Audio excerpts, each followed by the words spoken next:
सो अस्सलाम वालेकुम to everyone, welcome back to my YouTube channel Medicalogy with Wahab. So इससे previous lecture में हमने बेसिकली आपके साथ स्टार्ट लिया था क्लिनिकल फार्मेसी का, फोर्थ ईयर प्रोफेशनल में। ठीक है, हमने क्लिनिकल फार्मेसी का स्टार्ट लिया था। हम इससे प्रीवियस वीडियो में आपके साथ डिस्कस कर चुके थे क्लिनिकल फार्मेसी के जनरल इंट्रोडक्शन को। ठीक है, कि बेसिकली आपके सिलेबस का पार्ट है फार्मेसी के। ठीक है, हम इसमें क्या क्या चीज़ें पढ़ते हैं। ठीक है, इसके ऑब्जेक्टिव्स क्या है। ठीक है, हम इन चीज़ों को इन डिटेल आपके साथ डिस्कस कर चुके थे। अच्छा जी, मैंने आपको उसमें एक चीज़ बताई थी। ठीक है, आपके साथ डिस्कस की थी कि आपका जो क्लिनिकल फार्मेसी का सिलेबस है, ठीक है, उसमें बेसिकली हमने ड्रग प्रोफाइल्स को स्टडी करना है। ठीक है, आपका जो फोर्थ ईयर प्रोफेशनल का फर्स्ट सेमेस्टर का जो क्लिनिकल फार्मेसी का सिलेबस है, ठीक है, उसमें आपने टोटल 25 ड्रग प्रोफाइल्स को स्टडी करना है। ठीक है, सो आज से हम बेसिकली स्टार्ट ले रहे हैं, ठीक है, अपने क्लिनिकल फार्मेसी के अंदर ड्रग प्रोफाइल्स का। सो आज मैं आपके साथ फर्स्ट ड्रग प्रोफाइल, ठीक है, ड्रग प्रोफाइल नंबर 1 मैं आपके साथ डिस्कस करने जा रहा हूँ। ठीक है, और वो हम आपके साथ डिस्कस करने जा रहे हैं किसको, फ्लोरोक्विनोलोन्स को। ठीक है, सो इसको बहुत इन डिटेल आपके साथ डिस्कस करेंगे। ठीक है, आपने हर एक पॉइंट को नोट डाउन करना है। ठीक है, अपनी कॉपी पर लिखना है। ठीक है, जब भी आप मेरे साथ लेक्चर को डिस्कस करें, ठीक है, तो अपने साथ एक कॉपी और पेंसिल लाजमी लेके बैठिए, क्योंकि मैं हर एक पॉइंट को डिस्कस करता हूँ। ठीक है, आप उसको साथ में साथ नोट डाउन करते जाइएगा। तो जनाब आइए स्टार्ट करते हैं हम किसको, फ्लोरोक्विनोलोन्स को। तो आपके पास फ्लोरोक्विनोलोन्स है क्या, बेसिकली आपके पास ये एंटीबायोटिक्स हैं। These are synthetic antibiotics. आपने सिप्रोफ्लॉक्सिसिन का नाम सुना होगा, आपने लियोफ्लॉक्सिसिन का नाम सुना होगा, आपने ओफ्लॉक्सिसिन का नाम सुना होगा। ठीक है, तो ये जो आप नाम सुनते आ रहे हैं, ठीक है, मेडिसिन के, आप एंटीबायोटिक्स के, ठीक है, कि आपके पास बेसिकली फ्लोरोक्विनोलोन्स एंटीबायोटिक क्लास से बिलोंग करती है। ठीक है, अब फ्लोरोक्विनोलोन्स आपके पास है क्या, ठीक है, these are synthetic antibiotics. These are synthetic antibiotics. These are synthetic antibiotics. Synthetic antibiotics से क्या मुराद है कि आपके पास ये जो एंटीबायोटिक्स है, ठीक है, इनको हमने लेबोरेटरी में क्या किया है, प्रिपेयर किया है। ठीक है, they are prepared in the laboratory, they are synthesised in the laboratory. Okay, so they are synthetic antibiotics. ठीक है, दूसरी बात आपने जो फ्लोरोक्विनोलोन्स के हवाले से याद रखनी है। ठीक है, आपको ऐसा जैसा कि पता है, ठीक है, कि आपके पास जो एंटीबायोटिक्स होती हैं, या तो ब्रॉड स्पेक्ट्रम होती हैं, या तो वो नैरो स्पेक्ट्रम होती हैं। ठीक है, या तो वो एक्सटेंडेड स्पेक्ट्रम होती हैं। ठीक है, 3 टर्म्स होती है ना बेसिकली हम स्पेक्ट्रम के लिहाज से जो यूज करते हैं, ठीक है, एंटीबायोटिक्स में। तो आपके पास फ्लोरोक्विनोलोन्स कैसी एंटीबायोटिक्स हैं, these are broad spectrum antibiotics. These are broad spectrum antibiotics. These are broad spectrum antibiotics. और जनाब आपके पास ये जो एंटीबायोटिक्स हैं, ठीक है, फ्लोरोक्विनोलोन्स, बेसिकली आपके पास एंटीबायोटिक्स क्या करती हैं भाई। अब कोई बेवकूफ़ इंसान ही होगा जो कहेगा कि ये सर दर्द को ठीक करती है, कोई बेवकूफ़ इंसान ही होगा जो कहेगा कि ये इन्फ्लेमेशन को ठीक करती है। नहीं भाई, ऐसा नहीं है। एंटीबायोटिक्स आपके पास बैक्टीरिया की ग्रोथ को या तो क्या करती है, स्टॉप करती है, या तो बैक्टीरिया को जाके क्या करती है, किल करती है। अब वो एंटीबायोटिक्स जो कि बैक्टीरिया की ग्रोथ को स्टॉप करती हैं, वो क्या कहलाती हैं, बैक्टीरियोस्टैटिक कहलाती हैं। और वो एंटीबायोटिक्स जो कि बैक्टीरिया को जाके किल करती हैं, वो क्या कहलाती हैं, बैक्टीरियासाइड कहलाती हैं। तो आपके पास फ्लोरोक्विनोलोन्स कौन सी क्लास की एंटीबायोटिक्स से बिलोंग करती है, ये आपके पास कौन सी क्लास है एंटीबायोटिक्स की, ठीक है, कौन सी क्लास में आती है एंटीबायोटिक्स की, basically these are bactericidal in action. These are bactericidal in action. These are bactericidal in action. It means कि ये आपके पास बैक्टीरिया की ग्रोथ को जाके स्टॉप नहीं करती, बल्कि क्या करती है, बैक्टीरिया की को जाके क्या करती है, ये किल करती है। These are bactericidal in action. ठीक है जनाब। अच्छा जी, आपने 6th सेमेस्टर के अंदर, ठीक है, थर्ड ईयर के आपने पढ़ा था कि आपके पास कुछ एंटीबायोटिक्स होती हैं, ठीक है, जो कि बेसिकली आपके पास सेल वॉल सिंथेसिस इनहिबिटर्स होती हैं। ठीक है, जैसे कि आपके पास पेनिसिलिन्स होती हैं, सेफालोस्पोरिन्स होती हैं, ठीक है, वेंकोमाइसिन है। ठीक है, इसी तरीके से आपने कुछ एंटीबायोटिक्स पढ़ा था, ठीक है, जो कि बेसिकली आपके पास बैक्टीरिया के अंदर जाके प्रोटीन की जो सिंथेसिस होती है, ठीक है, उसको जाके इनहिबिट करती हैं। ठीक है, सो इस तरीके से हर एंटीबायोटिक का अपना क्या है, मैकेनिज्म ऑफ एक्शन है। ठीक है, जिसके थ्रू बेसिकली वो क्या करती है, या तो बैक्टीरिया की ग्रोथ को जाके इनहिबिट करती है, या तो उसको जाके किल करती है। तो आपके पास जो फ्लोरोक्विनोलोन्स है, ठीक है, they are nucleic acid synthesis inhibitors. Point लिख लीजिएगा। ठीक है, they are nucleic acid synthesis inhibitors. ठीक है, आपके पास ये क्या है, बेसिकली आपके पास ये मेटाबॉलिक इनहिबिटर्स है। ठीक है, बेसिकली ये बैक्टीरिया के मेटाबॉलिज्म को जाके क्या करती है, इनहिबिट करती हैं। These are nucleic acid synthesis inhibitors. DNA को जाके क्या करती हैं, उसको जाके उसकी सिंथेसिस को जाके क्या करती है, ब्लॉक कर देती है। ठीक है, न्यूक्लिक एसिड सिंथेसिस इनहिबिटर्स। अच्छा जी, ये जो आपके पास एंटीबायोटिक्स है ना फ्लोरोक्विनोलोन्स, इनको प्रैक्टिस में ठीक है, क्लिनिकल प्रैक्टिस में बहुत ज़्यादा यूज़ किया जाता है, बहुत ज़्यादा वाइडली आप इनको यूज़ होता हुआ देखेंगे ठीक है क्लिनिकल प्रैक्टिस के अंदर। इसको ऐसा क्यों यूज़ किया जाता है, इसमें ऐसी क्या खास बात है ठीक है। बेसिकली इनकी जो एफिकेसी है वो बहुत ज़बरदस्त है ठीक है। इनकी जो आपके पास एफिकेसी है ठीक है मुख्तलिफ इन्फेक्शन के अंदर ठीक है, वो बहुत आपको अच्छी मिलती है ठीक है। दैट्स वाई ठीक है they are widely use in clinical practice due to greater efficacy ठीक है। इसके अलावा इन एंटीबायोटिक्स के हवाले से आपने फ्लोरोक्विनोलोन्स के हवाले से एक बात ये याद करनी है ठीक है कि इनकी जो आपके पास टॉलरेटेबिलिटी है ठीक है, और इसके अलावा इसकी जो सेफ्टी है ठीक है वो काफ़ी ज़्यादा है ठीक है, यानी कि दे हैव बेटर सेफ्टी ठीक है and tolerability as compare to their predecessors ठीक है जनाब। अच्छा जी, अब आपसे बात करते हैं ठीक है इसकी क्लासिफिकेशन की ठीक है, कि आपके पास बेसिकली जो फ्लोरोक्विनोलोन्स है ठीक है, हमने बेसिकली इनको क्लासिफाई किया है कितनी क्लासेस में, बेसिकली कितनी जनरेशंस में, टोटल 4 जनरेशंस में ठीक है। जिस तरीके से हमने सेफालोस्पोरेंस को ठीक है आपके पास क्लासिफाई किया था टोटल 5 जनरेशंस में ठीक है, depending upon their anti microbial spectrum. Similarly हमने फ्लोरोक्विनोलोन्स को भी बेसिकली आपके पास टोटल 4 जनरेशंस में क्या किया है, डिवाइड किया है ठीक है, depending upon their anti microbial spectrum. So आइए हम वन बाय वन आपके साथ डिस्कस करते हैं हर एक जनरेशन को। सो ये मैंने आपके पास ऑलरेडी लिख कर रखी हुई है ठीक है जनाब। एज ए अर्लियर डिस्कस्ड ठीक है, as a earlier told you कि हमने बेसिकली क्या किया, टोटल 4 जनरेशंस में फ्लोरोक्विनोलोन्स को हमने बेसिकली डिवाइड कर दिया ठीक है। टोटल कितनी जनरेशन में, 4 जनरेशंस में।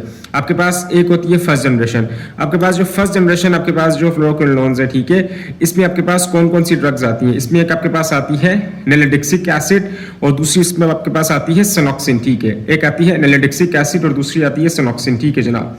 अच्छा जी, ये आपके पास जो फर्स्ट जनरेशन में आने वाली जो ड्रग्स हैं ठीक है, ये आपके पास सिर्फ और सिर्फ क्विनोलोन्स है ठीक है, यानी कि ये वाहिद वो आपके पास बेसिकली फ्लोरोक्विनोलोन्स की कैटेगरी में आने वाली ड्रग्स है ठीक है, जो कि बेसिकली क्विनोलोन्स है। बाकी इसके अलावा जितनी भी आप पढ़ेंगे ठीक है वो आपके पास क्या है, वो आपके पास फ्लोरोक्विनोलोन्स है ठीक है। देन हम डिस्कस करते हैं किसको, सेकंड जनरेशन को। तो आपके पास जो सेकंड जनरेशन के अंदर ड्रग्स आती है ठीक है, वो आपके पास आती है नॉरफ्लॉक्सासिन ठीक है, लोमीफ्लॉक्सासिन आती है, इनॉक्सासिन आती है, सिप्रोफ्लॉक्सासिन आती है ठीक है, ओफ्लॉक्सासिन आती है। आपने सिप्रोफ्लॉक्सासिन तो बहुत ज़्यादा सुना भी होगा ठीक है, डॉक्टर्स अक्सर जो है वो उसको प्रिस्क्राइब करते हैं ठीक है। सिप्रिन के नाम से आती है, मर्सिक के नाम से आती है ये ड्रग आपके पास, हिफ्लॉक्स के नाम से आती है ठीक है, नोविडेट के नाम से आती है, गेट्स कंपनी की बहुत मशहूर ब्रांड है ठीक है ये।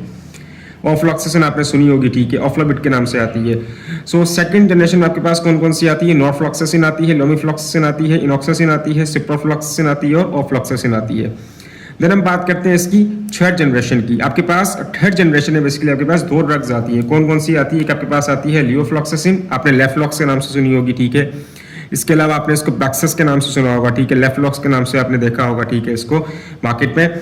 और इसके अलावा इसमें कौन सी ड्रग आती है, स्पारफ्लॉक्सासिन आती है ठीक है। सो इसमें आपके पास 2 ड्रग्स आती हैं, ये आपने ड्रग्स याद करनी है। आपको फॉर एग्जांपल कोई कहे ठीक है कि सिप्रोफ्लॉक्सासिन आपके पास कौन सी जनरेशन से बिलोंग करती है ठीक है, तो आप कहेंगे कि ये सेकंड जनरेशन से बिलोंग करती है। मैं ये याद करने के लिए क्यों कह रहा हूँ, क्योंकि हर जनरेशन की आपके पास एंटी माइक्रोबियल स्पेक्ट्रम क्या डिफरेंट है ठीक है, तो उसके लिहाज से उसकी इंडिकेशन भी क्या डिफरेंट है। तो अगर आप एक अच्छा क्लिनिकल फार्मासिस्ट बनना चाहते हैं ठीक है, सो आपको ये सारी चीज़ें फिंगर टिप्स पे क्या होनी चाहिए, याद होनी चाहिए। देन हम बात करते हैं आपके पास फोर्थ जनरेशन की। आपके पास फोर्थ जनरेशन में बेसिकली 3 ड्रग्स आती हैं ठीक है। कितनी ड्रग्स आती हैं, 3 ड्रग्स आती हैं। एक आती है मॉक्सीफ्लॉक्सासिन, एक आती है गेमीफ्लॉक्सासिन, एक आती है गेटिफ्लॉक्सासिन। अच्छा, ये जो मैं आपके पास क्लासिफिकेशन डिस्कस कर रहा हूँ, ये मैं आपके साथ डिस्कस कर रहा हूँ बेसिकली लिपिन-कोड फार्माकोलॉजी से। अगर आप कैटसन की फार्माकोलॉजी उठाएंगे ठीक है, तो उसके अंदर आपके पास मॉक्सीफ्लॉक्सासिन को उसने थर्ड जनरेशन में क्या किया, प्लेस किया है। लेकिन लिपिन-कोड की फार्माकोलॉजी के अकॉर्डिंग ठीक है, लिपिन-कोड के अंदर मौजूद क्लासिफिकेशन के अकॉर्डिंग बेसिकली आपके पास जो मॉक्सीफ्लॉक्सासिन है ठीक है, इसको इसने 4th जनरेशन में क्या किया, क्लासिफाई किया ठीक है। तो हमने आपके साथ ये तो डिस्कस कर ली क्या, इसकी जनरेशंस, कि हमने बेसिकली फ्लोरोक्विनोलोन्स को 4 जनरेशंस में क्या किया है, डिवाइड किया हुआ है ठीक है जनाब। अब आइए आपके साथ बात करते हैं इसके एंटी माइक्रोबियल स्पेक्ट्रम की ठीक है। ये बहुत इंपॉर्टेंट टॉपिक है भाई, आपके पास एंटी माइक्रोबियल स्पेक्ट्रम को समझना बहुत इंपॉर्टेंट है, क्योंकि जब आप इसको समझ लेंगे ठीक है, तो इट मीन्स कि आपको इसकी इंडिकेशंस याद हो जाएंगी ठीक है। इट मीन्स कि आपको ये पता लग जाएगा कि आपको किस कंडीशन में कौन सी क्लास यूज करनी है, कौन सी आपको ड्रग यूज करनी है ठीक है जी, कौन सी आपको बेसिकली फ्लोरोक्विनोलोन यूज करनी है। सो आइए स्टार्ट करते हैं आपके पास एंटी माइक्रोबियल स्पेक्ट्रम ठीक है। हमने जैसा कि कहा था कि आपके पास जो फ्लोरोक्विनोलोन्स है, इसको बेसिकली हमने टोटल 4 जनरेशंस में क्या किया, डिवाइड किया है ठीक है, depending upon their anti microbial spectrum ठीक है। तो आइए स्टार्ट करते हैं आपके पास हम बेसिकली सबसे पहले फर्स्ट जनरेशन के एंटी मैक्रोल स्पेक्ट्रम से, ठीक है। अब जो आपके पास फर्स्ट जनरेशन आपके पास जो फ्लोरोक्विनोलोन्स होती हैं, जिसमें आपके पास दो आती हैं, एक आती है नाइट्रिक एसिड और दूसरी आती है आपके पास इसके अंदर सिरोक्सिन, ठीक है। बेसिकली फर्स्ट जनरेशन की अगर हम एंटी बैक्टीरियल कवरेज की बात करते हैं, एंटी मैक्रोबियल कवरेज की बात करते हैं, एंटी मैक्रोल स्पेक्ट्रम की बात करते हैं, सो आपके पास ये सिर्फ और सिर्फ आपके पास ग्राम नेगेटिव रोड्स को क्या करती हैं, कवर करती हैं। It covers gram negative rods, it covers gram negative roads.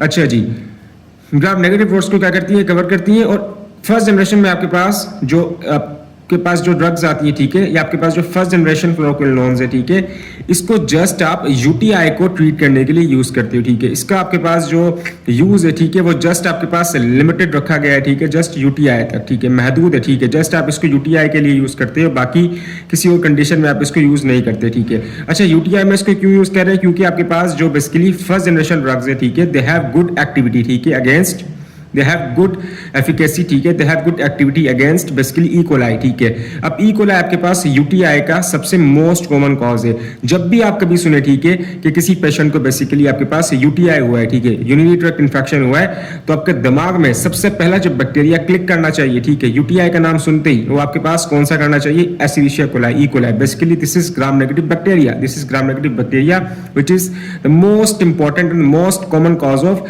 UTI in human beings. Is it clear बच्चा? उसके बाद हम बात करते हैं आपके साथ किसकी, second generation second generation fluoroquinolones की। आइए इसके एंटी मैक्रोल स्पेक्ट्रम को आपके साथ डिस्कस करते हैं, ठीक है। अब आपके पास जो सेकंड जनरेशन होती है, ठीक है, ये आपके पास ग्राम नेगेटिव रोड्स को क्या करती है, कवर करती है, ठीक है। They have improved activity, improved या एनहांस्ड एक्टिविटी का मतलब ये है, ठीक है, कि आपके पास फॉर एग्जांपल अगर फर्स्ट जनरेशन आपके पास ग्राम नेगेटिव रोड्स के अंदर टोटल 4 या 5 बैक्टीरिया को कवर करती थी, टोटल 4 या 5 ग्राम नेगेटिव रोड्स को कवर करती थी, तो आपके पास सेकंड जनरेशन जो है वो आपके पास थोड़ा सा ज्यादा इसकी क्या होगी, कवरेज होगी। इसमें ये टोटल आपके पास टोटल 10 या 15 बैक्टीरिया आ जाएंगे, ठीक है, जो कि ग्राम नेगेटिव रोड्स से बिलोंग करते होंगे और इनके अगेंस्ट ये बेसिकली आपके पास एक्टिविटी रखती होगी, ठीक है। So second generation have improved activity against gram negative rods. और इसके साथ साथ आपके पास जो सेकंड जनरेशन आपके पास फ्लोरोक्विनोलोन्स है, ठीक है, ये इसके साथ साथ बेसिकली ग्राम पॉजिटिव को भी क्या करती हैं, कवर करती हैं, ग्राम पॉजिटिव माइक्रोब्स, और इसके अलावा एटिपिकल माइक्रोब्स को भी क्या करती हैं, कवर करती हैं। अब एटिपिकल माइक्रोब्स में आपके पास फॉर एग्जांपल जैसे कि क्लेमाइडिया हो गया, ठीक है, और इसके अलावा आपके पास जैसे कि आपके पास इसमें हो गया, ठीक है, क्लेमाइडिया, और दूसरा आपके पास इसके अंदर आ गया जैसे कि माइकोप्लाज्मा बैक्टीरिया, ठीक है। सो बेसिकली आपके पास इसको भी क्या करती है, कवर करती है। आपके पास कौन सी जनाब, सेकंड जनरेशन ड्रग्स। तो आइए हम सेकंड जनरेशन ड्रग्स जो है, ठीक है, या सेकंड जनरेशन फ्लोरोक्विनोलोन्स जो है, ठीक है, इसकी इंडिकेशंस की बात कर लेते हैं आपके साथ, ठीक है, कि इसको बेसिकली आप किन किन कंडीशंस में यूज करते हो, ठीक है। सो आइए हम स्टार्ट करते हैं, ठीक है, इसको लिखना। इसको बेसिकली आप एंथ्रैक्स के अंदर यूज करते हो, ठीक है, किसके अंदर यूज करते हो, इसको बेसिकली आप एंथ्रैक्स में यूज करते हो। अब एंथ्रैक्स के लिए आपके पास जो फर्स्ट लाइन ट्रीटमेंट होती है, जो फर्स्ट लाइन थेरेपी होती है, ठीक है, वो आपके पास होती है टेट्रासाइक्लिन्स, जिसमें आप डॉक्सीसाइक्लिन को यूज करते हो, ठीक है। लेकिन अगर आपके पास टेट्रासाइक्लिन्स जो है, ठीक है, वो काम ना कर रही हो, ठीक है, एंथ्रैक्स के अंदर, और पेशेंट जो, ठीक है, उसको कोई फर्क नहीं पड़ रहा है, ठीक है, आप फिर आप बेसिकली फ्लोरोक्विनोलोन्स की तरफ जा सकते हो, जिसमें आप सेकंड जनरेशन को ले सकते हो, ठीक है। तो बेसिकली इसको यूज किया जाता है एंथ्रैक्स के लिए, ठीक है। इसके अलावा इसको यूज किया जाता है बेसिकली यूटीआई को ट्रीट करने के लिए। किसको ट्रीट करने के लिए, यूटीआई को ट्रीट करने के लिए। अक्सर आपने देखा होगा, ठीक है, मोस्ट ऑफ द पेशेंट, ठीक है, जब डॉक्टर के पास जाते हैं, ठीक है, और उनको तशखीस होती है, डायग्नोस होती है, ठीक है, मेडिकल टेस्ट कराने के बाद कि बेसिकली इनको यूटीआई हुआ है, और वो यूटीआई इनको ई कोलाई बैक्टीरिया की वजह से हुआ है, ठीक है, ये यूटीआई का इन्फेक्शन है, ठीक है। तो डॉक्टर जो सबसे पहले आपके पास जो उनको एंटीबायोटिक प्रिस्क्राइब करता है यूटीआई के अंदर, वो आपके पास होती है सिप्रोफ्लॉक्सासिन। कौन सी होती है जनाब आपके पास, वो होती है आपके पास सिप्रोफ्लॉक्सासिन एंटीबायोटिक होती है, ठीक है जनाब।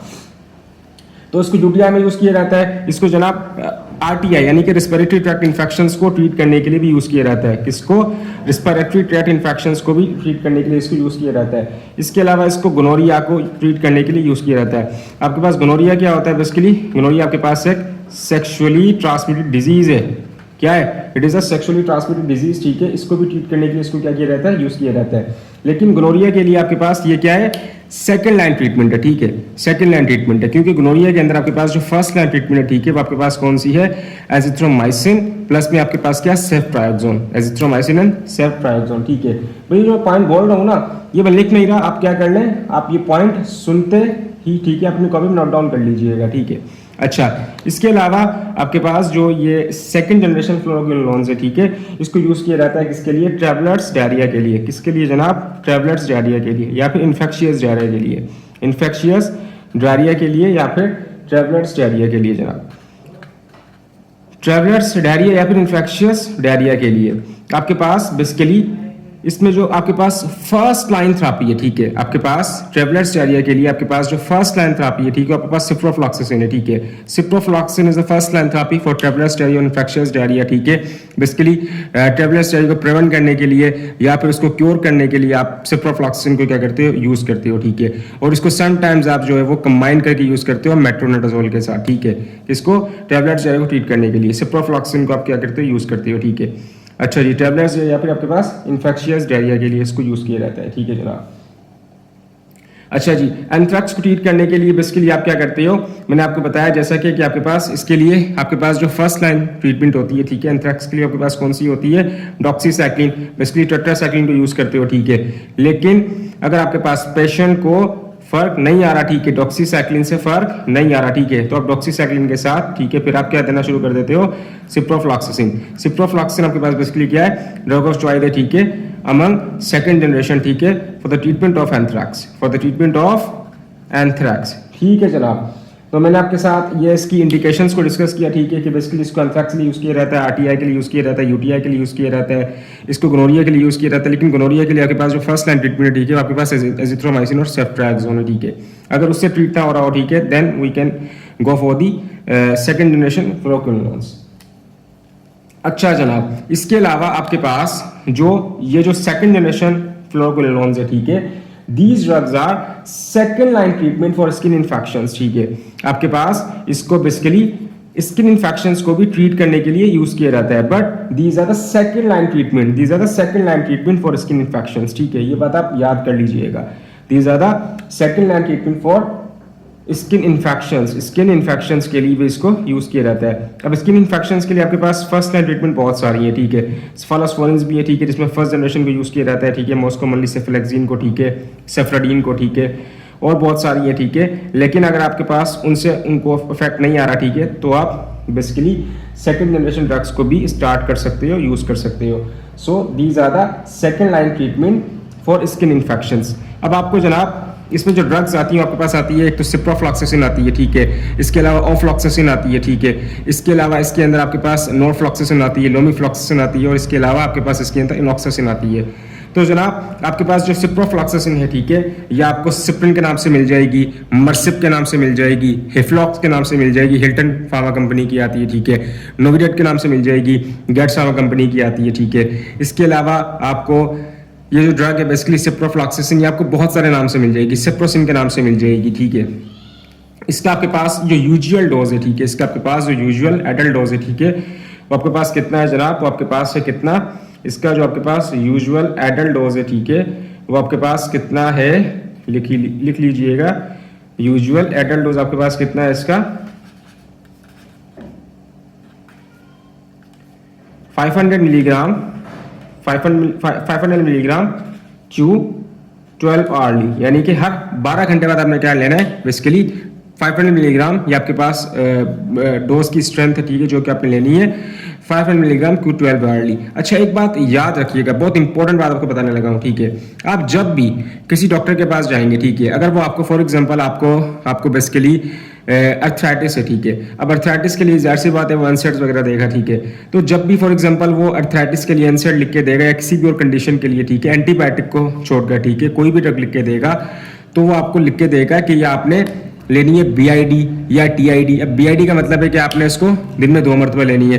अब पेशेंट ये हो सकता है कि 12 घंटे बाद ले, ठीक है, या 8 घंटे बाद ले ले, फिर एक उसके बाद 14 घंटे बाद ले रहा हो, ठीक है, इस तरीके से बेसिकली वो स्केड्यूल उसका आगे पीछे हो सकता है। लेकिन आपके पास जब भी आप एंटीबायोटिक्स को प्रिस्क्राइब करते हैं, ठीक है, तो आप कभी भी BID ठीक है, कि आप दिन में 2 बार या 3 बार ऐसा नहीं लिखते, ठीक है, आप टाइम लिखते हो कि Q12 आवर्ली, कि आपने हर 12 घंटे बाद लेनी है, हर 10 घंटे बाद लेनी है। ये आपके पास स्केड्यूल स्ट्रिक्टली फॉलो होना चाहिए, क्योंकि बेसिकली आपके पास क्या होता है, हम बेसिकली एंटीबायोटिक्स को क्यों यूज कर रहे हैं, बैक्टीरिया की ग्रोथ को या तो रोकने के लिए या तो बैक्टीरिया को किल करने के लिए। अब अगर हमने क्या किया, हमने एक एंटीबायोटिक ली 8 घंटे पहले, ठीक है, अब हमने वो 8 घंटे बाद लेनी थी, लेकिन हमने ली नहीं, बल्कि हम ले रहे हैं उसको 10 घंटे बाद। तो बेसिकली उस टाइम में क्या हुआ कि उस एंटीबायोटिक की कंसंट्रेशन की हमारी बॉडी में कम हुई, क्योंकि वो तो हमारी बॉडी से एक्सक्रीट आउट हो चुकी है, ठीक है, निकल चुकी है। अब बैक्टीरिया को ग्रो करने का चांस मिल जाएगा, ठीक है, तो आपका इन्फेक्शन सही से ट्रीट नहीं हो पाएगा, क्योर नहीं हो पाएगा, ठीक है। तो बेसिकली अगर आपको कहा जाए कि आपने एंटीबायोटिक बेसिकली आपने लेनी है हर 12 घंटे बाद, तो उसको आप स्ट्रिक्टली फॉलो करें, ठीक है। यू आर द फार्मासिस्ट यार, you are the pharmacist, you are the drug specialist, ठीक है। तो आपको पता होना चाहिए, अगर हम खुद इस चीज पे अमल नहीं करेंगे तो हम पेशेंट्स को कैसे अमल करवाएंगे इन चीजों के ऊपर। देन आइए मैं आपके साथ डिस्कस करता हूं जनाब थर्ड जनरेशन फ्लोरोक्विनोलोन्स के स्पेक्ट्रम को, ठीक है, थर्ड जनरेशन फ्लोरोक्विनोलोन्स के एंटीमाइक्रोबियल स्पेक्ट्रम को, ठीक है।